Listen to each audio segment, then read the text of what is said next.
ముందుకు నీకు మంచి గతి కలుగును అంటున్నాడు.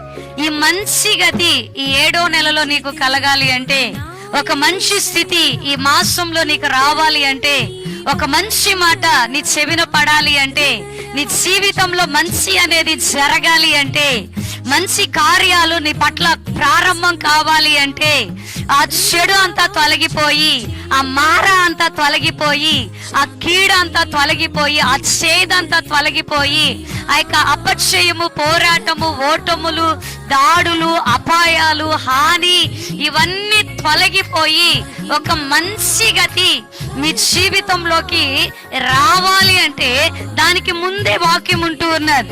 అది నీకు దొరికిన ఎడలా ఏమి దొరకాలండి? బంగారం దొరకాలా? బంగారం దొరికితే నీకు మంచి గతి వస్తుందే?